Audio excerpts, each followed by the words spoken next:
Yo, we back with another one, man. This is what women are really thinking. Homestead edition, man. Like I told y'all before, I came across the waters for this, man. Drove long hours, and we here, man. Um, I said in the beginning of Renee interview that she was one of the people that I came down here for, but this one right here, I came down for her specifically. Um, if you watch my mom's video, I brought her up. I said she was gonna be on this pod, and now we here. I'm excited. She welcomed me with open arms to her home like she always do. Warm welcome. It's fun. I enjoy, to be here. And like I said about the rest of them, all of them see me from the stomach. You know what I'm saying? Not even out of stomach. They see me from the ground up. So, like I said, it's a full circle moment for me, especially, in the realm I'm in now. And them, letting me get into their business, get into their life, because it's always been like, stay out of grown folks' business, you know what I'm saying? So I'm just happy and grateful and blessed to, be in this moment and enjoy it. So without further ado, I'm going to let her introduce herself, and we're going to get right into it. So go ahead, introduce yourself, man. Hey everyone, I'm Nicole. We say last name Nicole Celestine. Auntie, Nate's auntie, Nehemiah's godmother. Yeah, that's it. All right, so we in Homestead, man, Homestead. your stomping ground. So tell us about Homestead, what it means to you and your upbringing. Homestead, like the first few words are home. This is where I was brought up. I actually wasn't born in Homestead. I was just raised in Homestead. I was born in North Carolina, Rocky Mount, and parents being immigrant from Haiti, they immigrated down to Miami, actually, and then later on moved to Homestead. But been here since childhood. Been here since kids. Been here forever. Left for maybe about 3 years for college, Daytona Beach. Visited Orlando a little bit, Georgia, but been here ever since. Homestead is home. Yeah. Yes, for sure. So now, how was high school for you? What you was getting into in high school? Because everybody got their own take, but I want to see if you was on the same vibe as everybody else. High school was amazing. It was a lot of fun. I was very active and into sports. I did track and field. I did the shot put and disc. I did cheerleading. I did the orchestra. I played the violin. High school was fun. There was like a group of us that hung together, Zo Queen. Shout out to y'all. But it was just a lot of fun. It was family, brotherhood, sisterhood. The Haitian community is very small. Well, was very small at that time. So we went to church with pretty much everybody that we hung out with. But high school was a lot of fun. Yeah, I mean, I bet like growing up, because I hear stories from back in the days when everybody was talking about they going to church, and y'all got that iconic picture with the chair. Everybody got that picture. You know what I'm saying? So that I think, y'all kind of had a better childhood than we did, especially y'all was outside, Yeah. hanging out with each other, things of that nature. So you was a lot active in school. Like, how you kept everything balanced, And what was like some of the struggles of you being a woman, growing up, doing all the things you was doing? What humps and lumps and bumps you went through? Um, I don't know. It was just, I guess, I don't even know how to get into it. Just the excitement, I guess, of being out of the house and being raised Haitian, and your parents are very limited of what they know, and didn't have a lot of funds. Especially my mom, she had 8 kids, so I was 2 of 8, but she did the best she could to make sure that we got to participate in activities, and of course we did fundraisers, and just came across monies like that. But just a balance. I don't know. I'm always been a queen of all trades, jack of all trades, and just really knew how to balance everything. Knew how to balance schoolwork. Knew how to balance sports and activities, because it's just the same as of today. You have to have a 2.0 or better to be in any sports. So I made sure my GPA was on point in order for me to continue with my extracurricular activities. For sure. So you just slide past your mom had 8 kids. 8 That's children. a blessing, you know what I'm saying? And what was like the everyday life and the routine with having 8 kids? So it was girls and there was boys. So did y'all used to fight at all? Who was you closer with? Who you was kind of like not closer with? What was the going on in that type of environment that you had? I mean, it was chaotic, but a good chaotic. Me and my sister, older sister Gina, bumped heads a lot. I guess because she was older and I was right under her. And Gina and your auntie Amelia, they have that same want to be the boss spirit.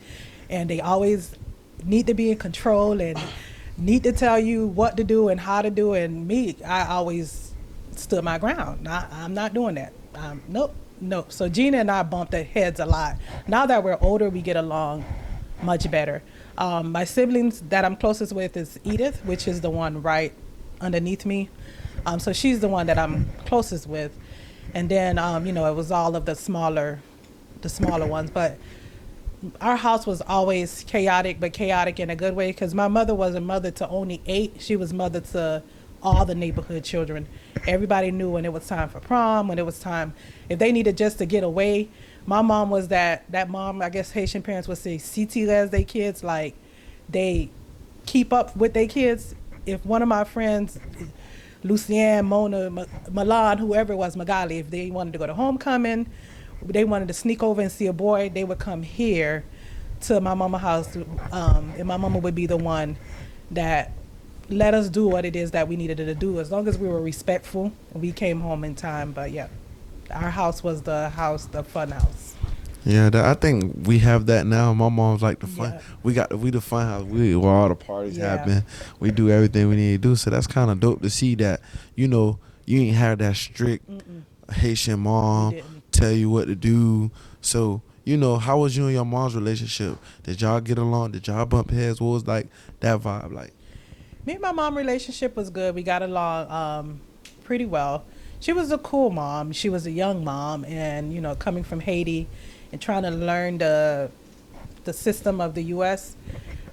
She did have some struggles. Of course, she had multiple children, multiple baby daddies. So, but she was very cool. She was there, but a lot of Haitians, they don't grow up with. She was an orphan, so I can say she was an orphan, but she really didn't know how to tell you I love you. And I think the one time my mom probably told me I love you, I can remember, was when I graduated high school, and that stuck with me. She told me she loved me and she was proud of me, and I think that was like one of the only moments I can remember my mom saying that. But that's because she didn't grow up hearing it, so she didn't know how to portray it. But now that she's older, she's there, and I think a lot of Haitian parents, them physically being there, that speaks volume. They may not tell you like they love you. They're not big on word, but they're there to support. And that was the one thing I appreciate about my mom is to this day, she's here to support. If I have kids, whatever it is, I can call on her and she's there to support. So I knew, growing up that we were loved properly. For sure. So you talked about you going to college. So tell us about the college experience for some people who didn't get to go to college or who wants to go to college. College was fun, but it was scary. You're leaving home for the first time. But the good thing about it is I was coming into an atmosphere where I knew Dominique, I knew Alcana. So by them going before me and making the way, it made it a little more easier. But it was kind of scary at first, especially leaving Homestead and going into a new territory, and then I'm going into an all-black college. So I really didn't know like what to expect. So the first semester, I honestly, if it wasn't Elkanah, my good friend Regine, Dominique, Regine's sister Marie, I really didn't hang with nobody else. I didn't open up and didn't care to know nobody else. When I came home for Christmas break, I was like, oh, I'm so ready to go back to college. And when I came back to college, that's when I made friends. But that experience overall was a lot of fun. Yeah. So was you still doing very active, or you was like more so I'm gonna focus on the books and try to graduate? I wasn't active in college. I just wasn't. Even though I sung, and I came from a background of cheerleading and dance and all of that, I just wasn't active. I don't know. I just wasn't active. I just was about the books and pretty much about work. work and having an apartment. First semester, I stayed on campus, but the second semester, the minute I got an opportunity to move off campus, that's exactly what I did, was move off campus. That's lit. So coming from a chaotic household to having your own household, how did you like feel? How did that make you feel for somebody who coming from everybody in your personal space to now you got your own personal space, your own things. You get to do what you want to do because Yeah. you know what they always say. When you get your own, you can do what you want. Mm. So how did that feel? So it was myself and Alcana that shared the apartment. We had our own space, and then a few months into the apartment, we allowed Dominique to move in with us. But it felt good, to have your own space. You can put something there and come back, and it's there. Coming from a chaotic household, especially, that feeling, dang, I'm going to put my cookie in the refrigerator. When I come back, cookie ain't done. Y'all know how that is. So that was, it was really cool just to have your own space, just to come home and come to something that is yours and it's comfortable, it's cold, and yeah. Okay, so how was living with them three? Was y'all wilding? Y'all was focused? Y'all changed? Y'all hung out? What was the vibe between y'all three? We hung out. We wasn't wilding. We were strictly about school, especially I kind of was in the band, so I forget his name, whatever the band director was, he didn't play.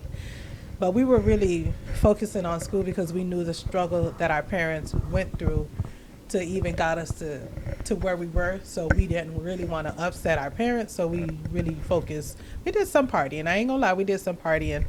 But we You can't go to college and not yeah, party at we least a did couple some. times. You know what I'm saying? You're in Daytona Beach. You got Black Beach. You have 106 in Park used to come out for spring break. You got Bike Week. We hung out. We did hang out, but we were about our school and our education as well. All right. So did you end up finishing college? I didn't finish at Daytona Beach. I did not. A couple of months within moving into my apartment, I wanted to be grown, and my baby daddy, the father of my children, ended up moving in with us, and then eventually him and I drifted off and got in our own place. But I still kept up with school, and then I ended up getting pregnant with my son Zion, and then ended up coming back here to Homestead where I had him. But I stopped going to school for probably about a semester and finished off at Miami-Dade. But yeah. Okay. So how was it like juggling, moving, having your relationship, having a kid, and still finishing school? Because a lot of people, when they have a kid or they get in a relationship, the whole world stops for them. So how did you juggle all those things and still be able to be successful in graduating? It wasn't something that was done rapidly. It was done. It took a while for me to get my degree. I got my degree after not being with the father of my kids anymore. But it's hard. Now you have a little one that solely is depending on you. You're trying to focus on you. You're focusing on school. You're focusing on another person, and in that whole relationship, I honestly felt like I lost myself. It's when I got out of that relationship is when I found me again. But when you have kids and you have other people depending on you, you forget about you sometimes. And yeah, that's So what that was. that goes into my question that I ask all the ladies. Why do you think females lose themselves in a relationship? Because just like you said, you was trying to find yourself because you lost yourself because you was juggling so many things. So why do females tend to lose their self and not be able to excel while the man is excelling?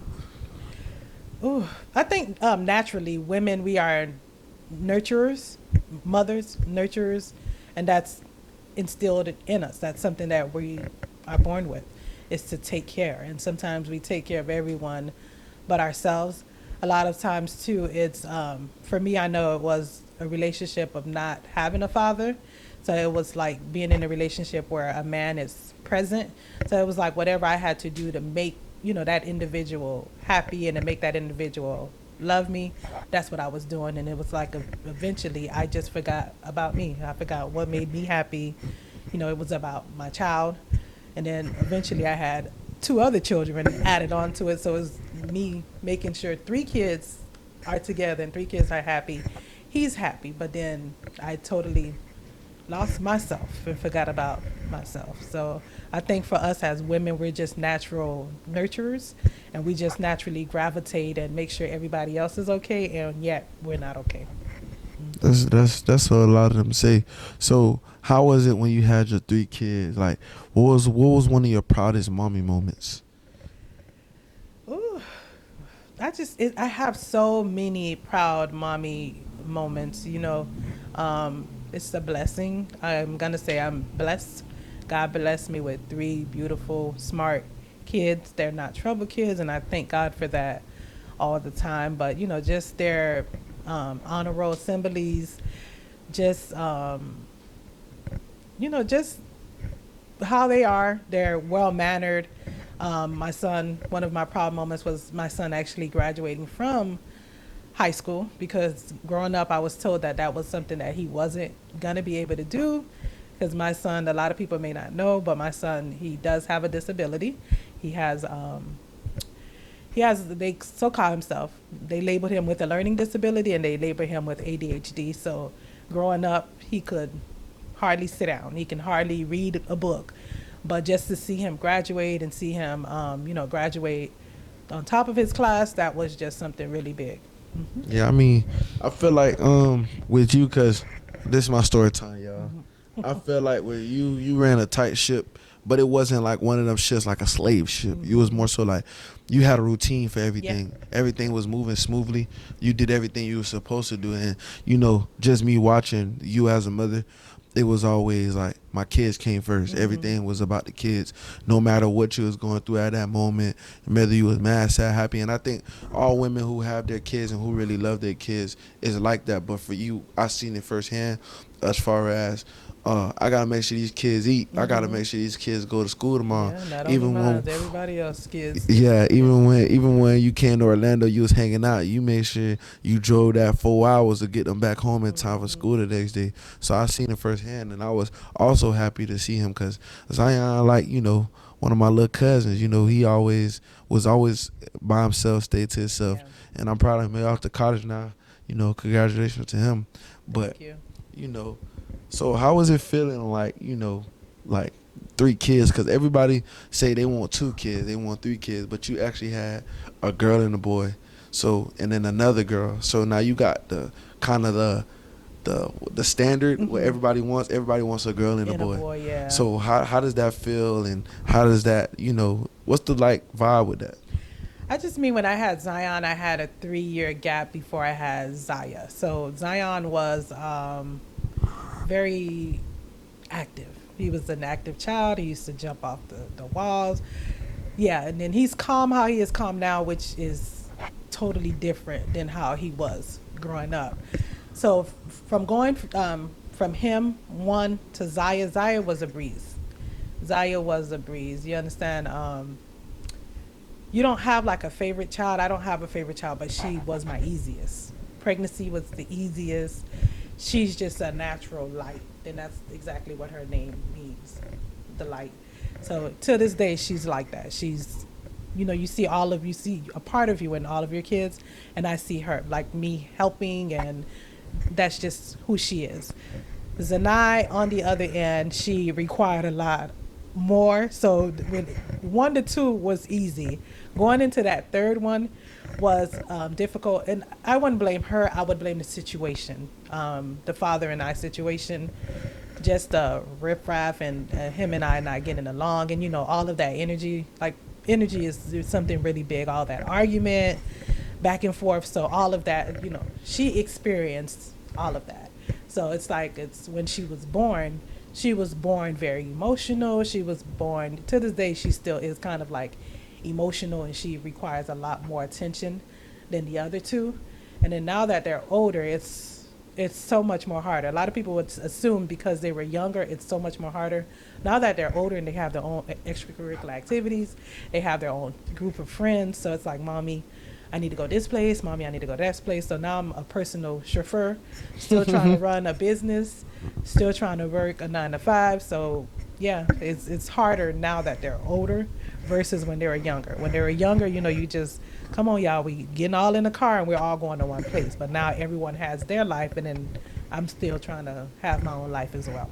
All right, so go by each one of them and give 2 words to explain who they are, and Ooh. also which one you see majority of yourself in. Um, for Zion, I would say artist and overcomer because he overcame a lot of statistics, health, just the story behind Zion is so amazing. It's crazy. I didn't find out I was pregnant with Zion. I was 32 weeks pregnant. So Wow. if you guys don't know, that's 7.5 months pregnant. So honestly, I had 8 weeks to prepare for Zion. They told me that I would have Zion on May 5th, and Zion came on May 5th. So Wow. yeah, just his story overall, and when he was born with low white blood cell. He was born with low white blood cells, having to be in the hospital for an additional 10 days. He had asthma, and then he was diagnosed with a learning disability. He just overcame a lot. So for him, I would say overcomer, and he's a really great artist. For Zaya, I would say independent and hard worker and independent. Like she really doesn't depend on me for anything, and she's just a hard worker. For Zanai, I would say entrepreneur, and let me think of one more word for her. She's brilliant. She, the way her mind works, she looks at something, she looks at numbers, and she just retain everything that she sees. But she's just brilliant. Yeah, those are the 2 words I would So say. out of all 3 of them, who has like majority of Ooh. traits? If you could look at one of them and there was a mirror between y'all two, and you'd be like, "That's my splitting image," who would it be? Um, it would be two of them actually, Zanai and Zaya. I see a lot of myself in both Zanai and Zaya. Zaya more of the independent, more of the hardworking. I see, and Zanai like growing up, her attitude was my attitude, and I still can have an attitude at times that I'm working on, but I see a lot of her attitude. She's very into dance and into cheerleading, and that's was something that I was good at as well. And the whole makeup and just the whole beautician side of things, Zanai picked up on that as well. So yeah, I see myself in the both of the girls. Okay, so now let's get back into more you and the woman perspective, because there's been a lot of things that's been going Mm. around America, especially like when women's taking over the rap game, women holding a narrative, how they feel about certain things. Mm-hmm. Just a lot of women running the world for the last couple years Mm-hmm. now. They even taking over. Social media, things of that nature. So, how you feel about women now overcoming and getting the shine that they got now? I mean, I feel good about it. For a long time, as women, we were just told to hush our mouth and let the man run the world. But honestly, when you look at it, it takes a strong woman. Um, yeah, it takes a strong woman to stand behind a man. And a lot of times, too, if you look at a lot of men, you guys aren't where you guys are because of another man. It's on the back of women. You guys are where you are. A woman birthed you. You're here because of a woman. So I just feel like it's good. It's our time to have our shine. For a long time, especially here in America, you're just told that you're a woman, be quiet, and that's it. But honestly, I just feel like woman empowerment is good. So, do you think we're over the whole stigma of a woman cook and clean, stay home, take care of the kids, and the man go out and work? You think we over that now? I think we are. I honestly think we are. Like a lot of men are still stuck on that. It's a woman role to cook, to clean.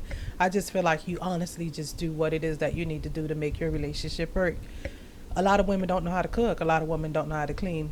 For me, like if I work a 9 to 5 and if I have a business, you as a man shouldn't expect for me. If you work a 9 to 5, I work a 9 to 5. You shouldn't expect for me, as a woman, to get up and cook and clean and do all of that. If we have to do what we have to do as teamwork to make things work, then that's just what we have to do. Okay, so do you believe in 50-50? Um, ooh, Ooh, that's a hard one. I just believe in you just make it work. Make work with what you have. If the woman's the breadwinner, and then there's no way that you can go 50-50 with the man. If a man is the breadwinner, there's no way that you can go 50-50 with the man. But biblically, it does state where the man is a provider, the man is a protector, the man is the nurturer, and the woman, she cooks, she cleans, or whatever the case is. But honestly, I just feel like you do what it is that you need to do to make your relationship work. If I make more than you know, of course I'm gonna have to contribute more than you contribute, but maybe you can contribute somewhere else. Maybe you can cook, maybe you can clean. But I honestly just feel like you do what it is that you need to do to make your relationship work. That's a bet, cause Yep. a lot of females say the man supposed to take care of the bills, the man supposed to do this, Hmm. the man supposed to take care of everything. I'm just supposed to cook, clean, fold clothes, No. and take care of the children, and that's how some females' mindset work. So that's why I wanted to ask somebody who's Yeah. been on this journey for a long time Yeah. and understanding those type of things, cause your perspective probably Yeah. can help somebody. Yeah. Just growing up, honestly, my mom, just watching her, like she always just taught us that you never honestly depend on a man. You don't. If a man come alongside you, he's your helpmate. But to sit up there and say that I'm gonna put 100% of me in a man, and I'm an able body, I can get up and I can work and I can do. I would never do that, because if I can allow you to feed me, I can allow you to starve me. So I always believe in That's a getting bar up. right there. Yeah. If I can let you feed me, I can let you starve me, make me starve. So I honestly just always believing in getting up, working. If today I'm sick and I can't do it and you're my man, of course it's your job to do. But to sit up there and be like, I'm gonna sit home and do nothing and allow you to bring in 100%, only if I'm bedridden and having kids and have surgery, I would honestly depend on the man 100% like that. But outside of that, if I have two legs, two arms, and I can work, I'm getting up to work. I like that. Yeah. So you just had a birthday. Happy Yeah. birthday again. Thank you. So Big 40. what's the like you in a new chapter? I feel Mhm. like you're in a new space of I mind. am. You're happy. Thank Um you. and shout out to your friends, some of them that was on the podcast. They did a real Yes, they nice did. surprise for you. Yes, they And did. this is another story time for y'all. Love fun fact. I never see this woman cry. Me? Yes. I never see you cry, like never, never Mm-mm. seen you like shed a tear, even when things were rough. But to see you actually Shed a tear shed a there. tear and be Yeah. vulnerable in that moment, Yeah. how did you feel when you walked in that room and everybody's dressed up, saying surprise to you, especially through all the things you've been through Yeah. in the last couple of years? It honestly just felt good. It was an overwhelming feeling, because it's like all of those women's there, as they were attesting that I'm the one that does everything for everyone. I'm the one that everyone can call, like during, a lot of their parents' death, doing whatever the case is. Like for me, money, you don't have to have money for me to help you. Like whatever it is that I can do to help you, that's just the type of person I am. I'm gonna get up and help. That's what we were put on earth for, is to help. But then to actually have a day, because everybody kept asking what it is that you're doing for your 40th, and I was like, look, if I have to put something together, I'm doing nothing. I would be okay with just going, because I was like, I'm gonna go to Fontainebleau, get my massage, and I'm gonna be good. But if y'all want to do something, y'all do something. But for me to sit there and think of something, put something together, I'm not doing it. And then to walk in that room and just to be loved and um, you know to be poured back into, it was beautiful. Yeah, because when you Yeah. giving, eventually the universe gonna reward you Hmm. and God gonna bless you. Especially you been around. One thing I can say, shout out to her again, because around this time, me and my mom was not talking to each other. We were stubborn, and she was doing a surprise baby shower for my mom at the Yeah, house. I remember. And it was just like, she called me because my mom like, I ain't talking to Nate right now, and she called me. She's like, you better make sure you bring your butt to the house. I better see you. Hmm. I was like, what we doing? She's like, just come. You know what I'm saying? Just to see her do that for my mom, and for my mom and her friends to do that for her. It just was like a full circle moment, Hmm. especially like all the things you do, especially that's why I had to give you a shout out, because Hmm. you've been rocking with us for so Thank long. you. You know what I'm saying? You've been Hmm. you've been doing a lot of things. Like, it's just a lot. Yeah. So I just wanted to let you know that you well loved. Everybody loved Yeah. them some Nicole, man, for real. Yeah. We really appreciate everything that you do and all the things that you, all the words of wisdom, especially like when I be feeling down and I come to you and I Yeah. talk to you about certain things, especially like the hard topics that I don't want to come to nobody else with. I know that you're gonna give me the best advice that Yeah. I can ever, say. Um, so let's get back to the interview. You know what I'm saying? That was a little intimate moment right there because, I got to show love where love is due. Amen. So, how do you feel about the women out there? Because it's different groups of women. Mhm. So, there's the righteous women, there's the women that's out here hanging out with their friends, Mhm. saying F the man, they want to get the money. Mhm. They want to be independent. They don't care about being a single mom. They'll take on everything. They want to be independent. They don't want to count on the man. So how do you feel about that type of stigma that's going on around right now? I just feel like that's not who God created us to be. God created us to be in relation with, another individual, another man. God created us to be in relation. But, a lot of women, they're dealing with hurt. And it's like they don't want to get into another relationship, or, they're about, let me hustle and get money. But at the end of the day, there's still like a void that needs to be filled. So they're filling the void with drugs, sex, alcohol, or whatever it is that they're filling their void with. But I just honestly feel like we all just need to go back to how God ordained things to be. You understand? God, men, women, children. But a lot of things too, men need to take their place. We have a lot of men in this world that don't know their role, especially black men. They don't know their role. And, just growing up and seeing a lot of black single women, but then society too plays a big role in that, especially the Caucasian side of things, where they, put help and put benefits in a way where they make a woman feel like she honestly doesn't need a man. She can do it by herself. But I just honestly feel like until we put our pride aside and get back to how God ordained things to be, we would never be we would never be okay. So what can we do to change that? What is something that we can do to fix that? Because a lot of people see it as I could do bad all by Hmm. myself from either sex. It don't matter if it's a male or a female. I just feel like a lot of open conversations, like a lot of we need to build places where brown and black people can come together and be able to talk, especially brown and black men can come together and be able to talk. If you look at colleges, the people that are graduating at top percent are black women. So black women are very independent. A lot of our black men are incarcerated. So you have the white man that is up in the ladder pool, but then the black woman nowadays is above the white man. So the black woman do feel like she's more independent and more empowered than the black man. It's like if you're not paying my bills, what do I need? You understand, black women, what do I need you for? Outside of sex, what else is it that you can do for me? If I'm providing for myself, I don't need to deal with you. Maybe I can call on Tom, Marquise, or whoever it is to satisfy me for that moment, but then yeah, I'm taking care of everything that I'm taking care of. But at the end of the day, there's still a void that needs to be filled. But I honestly just feel like conversation, you know, need to be So had. let me play the devil's advocate real quick. What if a male is trying to express himself to a female and she judges him?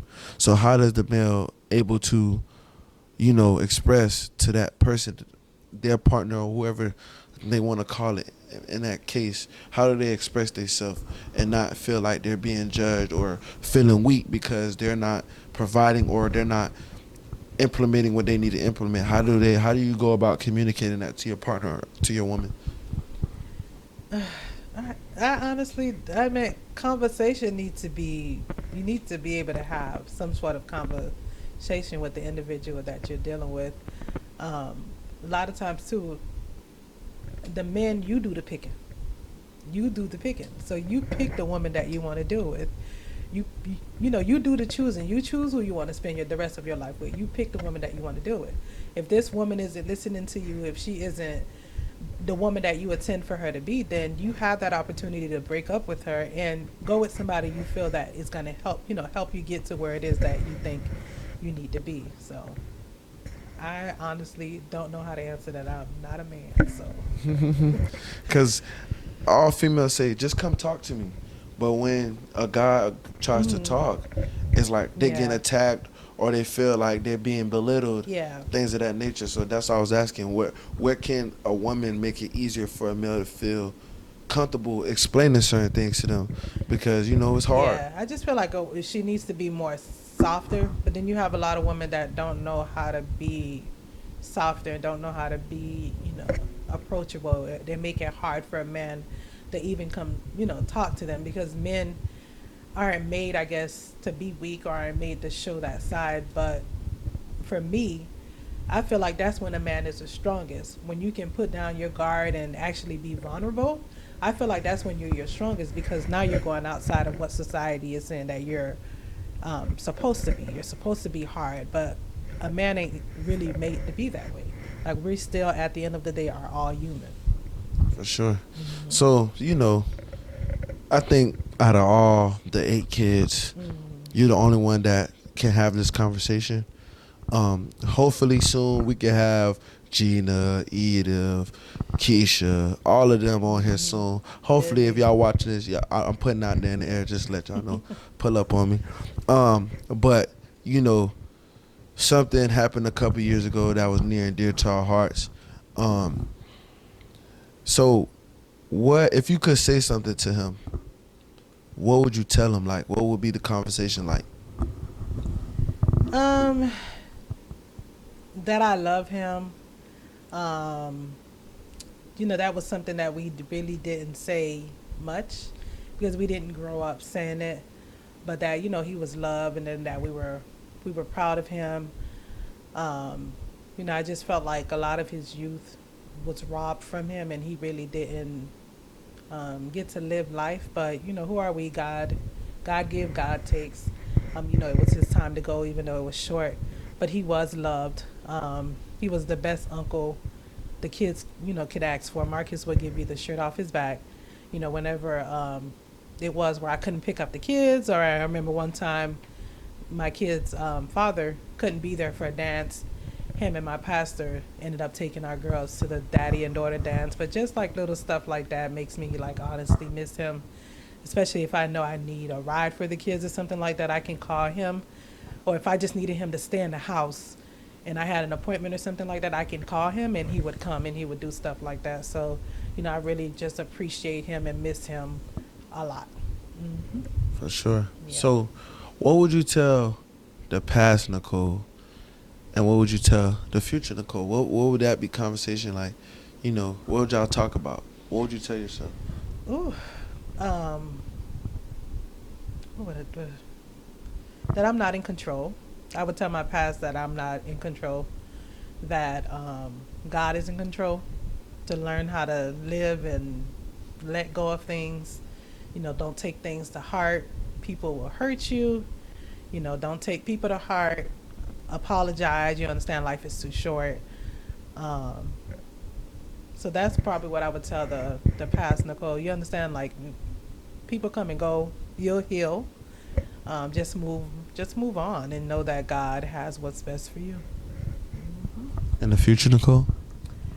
Ooh, your future's looking bright. Just continue to push forward. Your kids are doing an awesome job.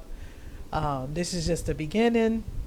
Just to keep pushing, keep God first, and just keep pushing. Yep. Keep pushing. I like that. Yep. So, if you was having a conversation with a young woman, what would be the best advice you would give them to go on their journey? Because they probably got a kid on the way. Mm-hmm. They probably lost. Don't know where they want to go. Don't know what next move. Where the next meal coming from. How they gonna put gas in their car. Things of that nature. What would you tell those women out there that's struggling with, the life of a woman in motherhood? Just to take it one day at a time. You understand? Even though at this moment it seems like it's impossible, just to take things step by step and to do what it is that it is that you're trying to do to get where you're trying to get. To set goals, but don't set unrealistic goals. Set real life goals, and just to take life one day at a time. One day at a time. Um, yeah, that's what I would tell. Just to keep pushing, keep your head up. It's just momentarily. What don't kill you will make you stronger. Um, yeah, All right, man. I think that's Shout out to my auntie Nicole, man. This was a great podcast, man. I really enjoyed it. She really let us into her life. Another Libra. So we had Yep. 4 The Libras. third. We have 4 Libras on the show. We got another one coming too. We got 4 Libras on the show. So the Libras really showing out, man. Shout out to y'all. Lex, my auntie, Khadijah, and Nicole, man. So y'all like, comment, subscribe on this video. And I'll see y'all on the next one. Peace. Peace. Yo, it's your boy Nate, man. The hottest podcast out right now. What Will I Think of Podcast. Man, y'all need to go like, comment, subscribe for real, man. This podcast going up. We got bangers on the way. A lot of bangers, man. Y'all go view them last 2 episodes, man. If y'all really vibe with me. And we out.